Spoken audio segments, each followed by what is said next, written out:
cartórios de todo o Brasil registraram um número recorde de divórcios em 2021. De janeiro a dezembro do ano passado, foram mais de 80 mil divórcios, uma alta de 4% em comparação a 2020. Falar de divórcio é um assunto complexo, principalmente quando existem filhos, frutos da relação. O assunto alienação parental, por exemplo, é algo que vem sendo discutido no Congresso. O Senado Federal aprovou um projeto da Câmara que altera as regras, algumas regras sobre alienação parental. Bom, para falar conosco sobre esse assunto, explicar para você quais parâmetros se encaixam nessa legislação, nós recebemos aqui no programa Espaço Aberto, em formato virtual pela TV e Rádio Câmara Bauru, o doutor Renan Capaldi Barbosa, que é advogado do programa da Rede de Proteção Social Especial da Fundação Toledo. Queria te agradecer por ter aceito o convite para conversar aqui com a gente. Seja bem-vindo. Obrigado. Estamos aí para qualquer esclarecimento que a gente possa fazer. Legal. Vamos começar primeiro juridicamente explicando aqui para os nossos ouvintes e telespectadores. Doutor Renan, o que é alienação parental? Então, alienação parental basicamente é o afastamento, né? É o afastamento de um genitor que promove em relação a outro genitor, né?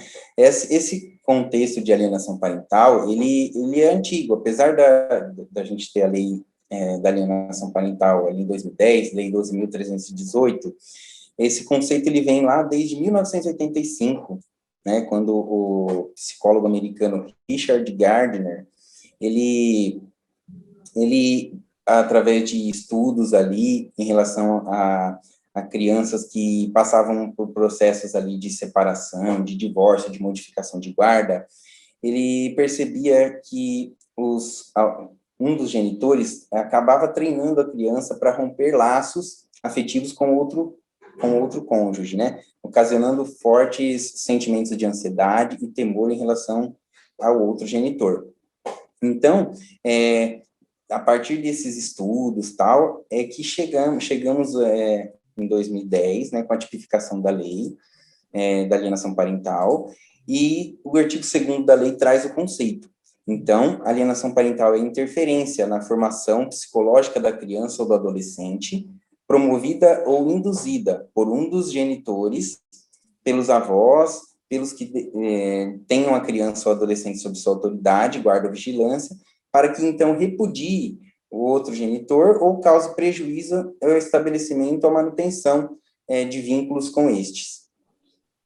Certo. No caso, então, para ser classificado como alienação parental, esse abuso ele tem que ser praticado necessariamente por quem tem a guarda da criança. Não necessariamente, tá? A lei, ela fala, inclusive, em outras possibilidades, e não só os genitores, né? Os avós, os tios, tanto no polo ali do alienador quanto do alienado, e são, na verdade, a alienação parental é atitudes que afastam, né? Essas atitudes que afastam e que criam e faz com que a criança, ela também, a criança ou adolescente, ela acabe reproduzindo, replicando essas atitudes, né? E se afastando do convívio familiar, que é o direito da criança e do adolescente. Uhum. Então, não. Então, é criança, é o avô, é o genitor, é todo mundo, e não só quem tem a guarda. Para as pessoas que têm, de uma certa forma, exerçam algum tipo de influência sobre a criança. Sobre a criança, exatamente. Certo. Como que é definido durante um processo de separação na justiça quem fica com a guarda da criança? Quais são os fatores que são levados em conta? Quem fica... Bom, então, geralmente, né, num processo de guarda, onde existe essa separação e tal, o juiz, ele sempre procura a conciliação das partes, e no caso de conflito, né, levando por base a lei da alienação parental, o juiz, ele sempre vai fixar a guarda para aquele genitor que facilite o convívio da criança com outro genitor, justamente para combater essa questão da alienação parental, que hoje é muito importante e causa muitos problemas da saúde física e mental das crianças e adolescentes. Uhum. Você, como advogado, o que observa com relação a situações em que acaba ocorrendo essa situação desses casos de alienação parental? Por exemplo, no caso de uma separação que é litigiosa, onde tem muita briga, onde houve traição pelo lado de um dos parceiros, isso acabou gerando mágoa. Nesses casos, há possibilidade maior, ocorrências, um número maior de ocorrências de alienação parental, doutor Renan? Exatamente nesses casos é a partir que a gente tem a maior incidência da alienação parental. É a partir daí que começam a criar frases como não vai com seu pai não, porque ele abandonou a gente, né? Ou então, o seu pai não gosta da gente, a sua mãe não gosta da gente. Então, esses são os atos de alienação parental iniciais ali, né, que vão produzindo aquela conduta que depois replica na criança, de não querer mais ver o outro genitor, né? Então, apesar de complexo, né, são fatos muito simples ali, que pode causar casos de divórcio, e de separação, né, e essa questão de alimentos também, ação de alimentos, acontece muito isso, são os casos de maior incidência. E essa proposta que foi aprovada agora pelo Congresso, né, que muda algumas questões incluídas na lei da alienação parental, por exemplo, retira a suspensão da autoridade parental da lista de medidas possíveis aplicadas pelo juiz no caso de uma situação como essa. Isso era algo danoso para a criança? Sim, a questão, isso parte principalmente do que vem lá do ECA, né, que é o direito da criança ao convívio familiar. Então, quando você retira, né, essa possibilidade se suspende essa autoridade parental, você impede que essa criança exerça o pleno direito ao convívio familiar. Então, realmente era uma questão ali que foi, aos meus olhos, bem corrigida e pelo legislador, e a gente tem tudo para melhorar ainda mais essa coibição dos atos de alienação parental. E a alienação parental é considerado crime pela legislação? Quais são as penalidades previstas? Tá, então, a alienação parental, ela não é considerada um crime propriamente dito, né? Mas ela vitimiza as crianças, né? E os adolescentes, e por isso, sim, existe penalidades para os atos de alienação parental. Dentre eles ali, o juiz, ele vai poder, quando caracterizado atos típicos de alienação parental, né, ou qualquer conduta ali também que dificulte a convivência da criança ou do adolescente com o genitor, ele pode aplicar algumas medidas. Que é declarar a ocorrência de alienação parental e fazer uma advertência ao alienador. Então, uma das penalidades é a advertência.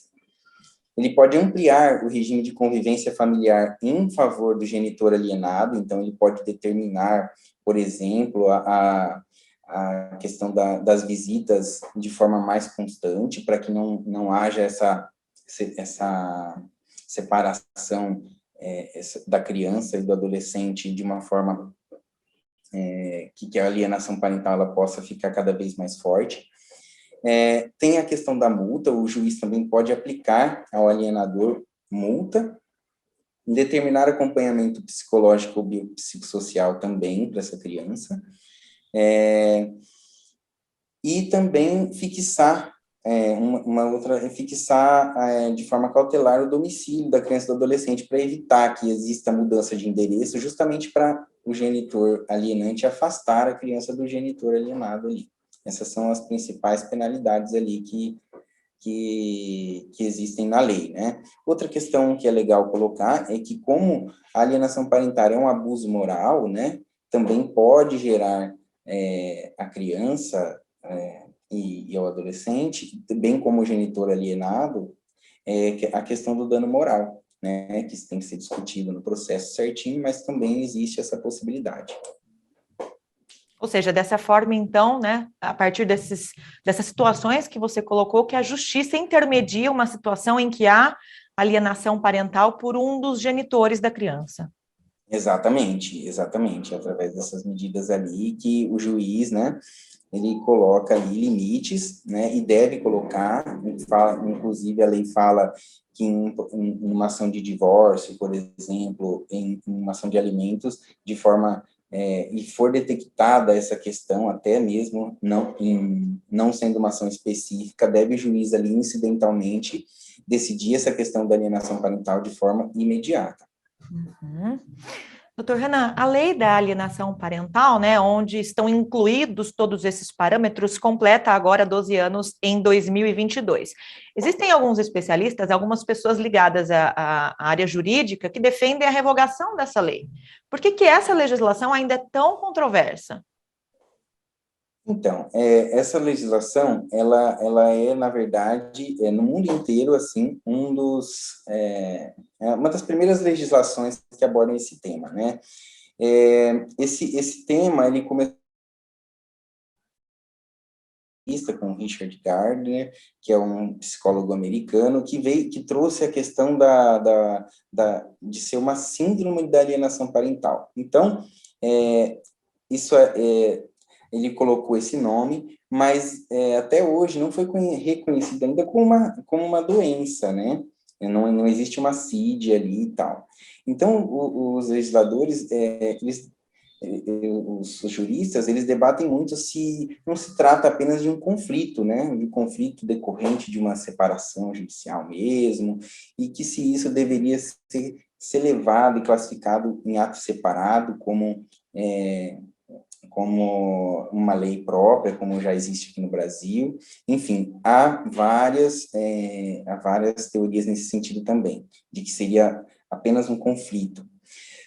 No entanto, a maior parte da jurisprudência, da doutrina, já adota, inclusive, atos de alienação parental, não só contra crianças e adolescentes, mas também em relação a idosos que sofrem com esse afastamento do convívio familiar, e pessoas com deficiência, que geralmente ali são também grupos vulneráveis. Uhum. Uma última questão agora, ainda falando sobre a convivência pais e filhos, né, que existe uma outra situação jurídica prevista em caso de divórcio, que é a visitação assistida. Em que consiste essa visitação assistida e em que situações a justiça pode recorrer a essa possibilidade? Então, em casos mais graves de alienação parental, a gente encontra ali, né, exemplos, por exemplo, da criança de tanto sofrer ali com aquelas verbalizações do genitor que está alienando ali, ela até criar situações que na cabecinha dela são reais, mas que na verdade, podem ser decorrência dessa criação da alienação parental, que são situações, por exemplo, de abuso sexual, de violência, né? Violência que o genitor possa estar ocorrendo e que acabam verbalizando esse tipo de situação para o genitor ou para um avô, né? Enfim.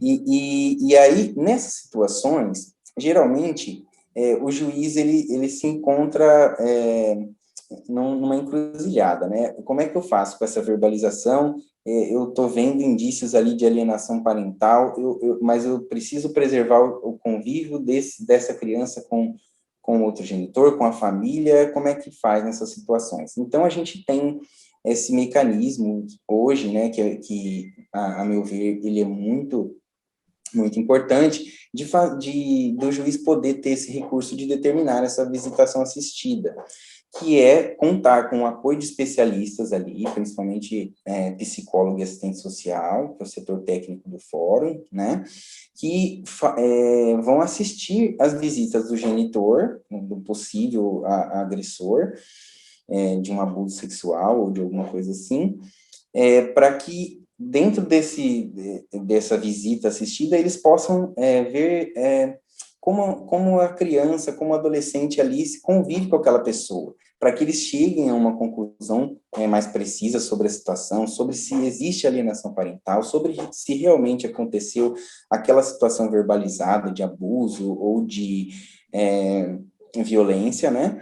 Então, é muito importante. Eu acho que a questão das visitas assistidas hoje um mecanismo mais importante para a gente combater a alienação parental, mas também preservar, né, a integridade das crianças dentro dessa verdade que existe, né, da questão de violência contra a criança e adolescente, bem como a questão do abuso sexual, que é uma realidade muito triste no nosso país. Tá joia? O assunto hoje aqui no programa Espaço Aberto, em formato virtual pela TV e Rádio Câmara Bauru, foi alienação parental. E o nosso convidado foi o doutor Renan Capaldi Barbosa, que é advogado do programa da Rede de Proteção Social Especial da Fundação Toledo de Bauru. Doutor, obrigada por ter aceito o convite para conversar conosco. Obrigado a você. Eu aproveito para agradecer você também que nos acompanhou aqui pela TV e Rádio Câmara Bauru e lembro que este conteúdo fica disponível na íntegra para você acessar em nosso canal no YouTube. Procure lá, TV Câmara Bauru. Até a próxima!